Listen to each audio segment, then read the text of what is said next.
Vice chancellor તરીકે તમે છો, લેડીઝ છો, અને જે દીકરીઓની અહીંયા યુનિવર્સિટી અને સ્કૂલો એક એવી વસ્તુ છે કે જ્યાં સંસ્કારોનું સિંચન થતું હોય છે અને દીકરા અને દીકરીઓનું પોતાનું ભાવિ ઘડતા હોય, અને ત્યાં એક બેન તરીકે, એક દીકરી તરીકે આપણે ત્યાં અહીંયા આવતા હોઈએ, તમે જ્યારે વાઇસ ચાન્સલર હોય અને દીકરીઓની સાથે આ જાતીય શોષણ થાય એ કેટલું યોગ્ય.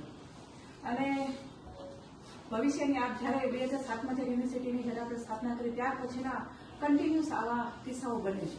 અને તમારા કાળની અંદર જ તમે જ્યારે વાઇસ ચાન્સલર છો ત્યારે ગયા વર્ષે ડૉક્ટર પંચાલે જે બેન પીએચડી કરતા હતા અને એમની ઉપર જાતીય સંતાનની અને ઘણું બધું એમની સાથે કર્યું, તો આ ક્યાં સુધી ચાલશે?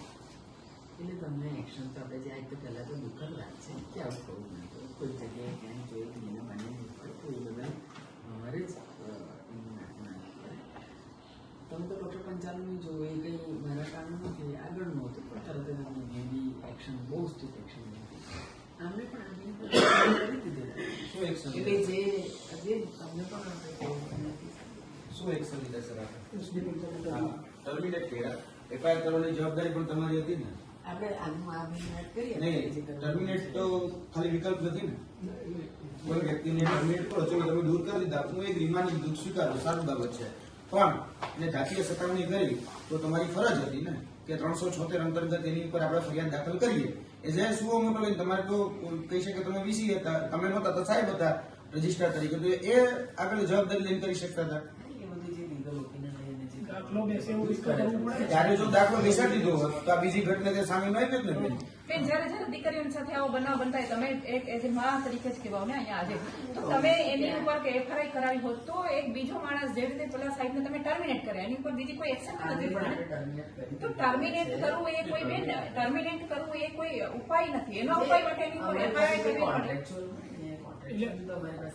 એમની જે પ્રોફાઇલ છે, આ ગોહિલ સાહેબની જે પ્રોફાઇલ જોતા એવું લાગે છે ક્યાંક ને ક્યાંક રાજકીય ભાગ ધરાવે છે ને એમને કોઈક ના કોઈક છાવરી દીધું, એના કારણે તમે એફઆઈઆર નથી કરતા એવું છે. આ તો પછી ફરિયાદ થઈ જેવી ફરિયાદ જે આવી એટલે આમાં શું થાય કે કોઈ પણ કર્મચારીની સામે કોઈ ફરિયાદ કરી લે યુનિવર્સિટી તરીકે તમે તરત સીધી એફઆઈઆર કરતો કે પેલું થયું ના બધાની સાથે બોલી. એટલે આપણે પ્રિલિમિનરી જયારે એ ફરિયાદ આવી એટલે તરત કોન્ટ્રાક્ચ્યુઅલ ત્યારે છૂટા કરી.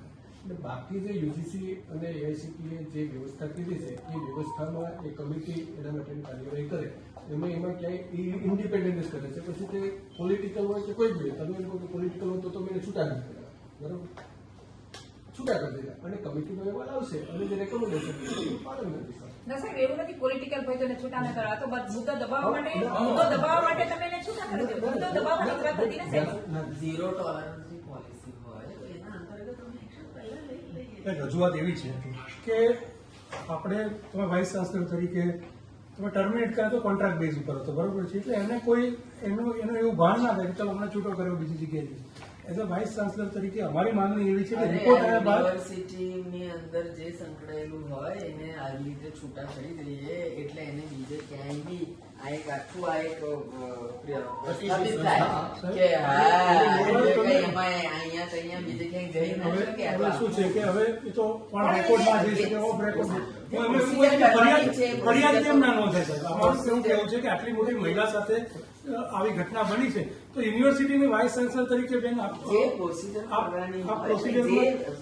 જેથી કરીને એમાં શું છે કોઈ ખૂન કરે તો એના માટેની પ્રોસિજર એનો ગુનો દાખલ જ કરવાનો, એમાં એવું જોઈએ. એમાં એટલે આ એક ગુનો કર્યો છે. અમારી માંગણી અત્યારે અમે એના માટે ટર્મિનેટ તો કરે અમને ખ્યાલ જ હતું, બરોબર.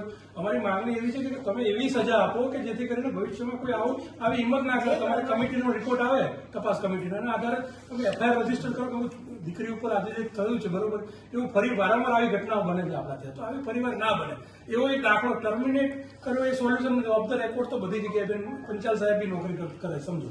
એટલે એ બધું થાય છે, તો તમે બી જાણો છો જે બધા આખા જે પ્રોસિજર છે ને લીગલ જે ઇશ્યુ તો તમે જે તપાસ કમિટીના રિપોર્ટ બાદ જે બી એક્શન લીગલ લેવાના છે એ તમે કરો, એ બી આશા રાખીએ છીએ.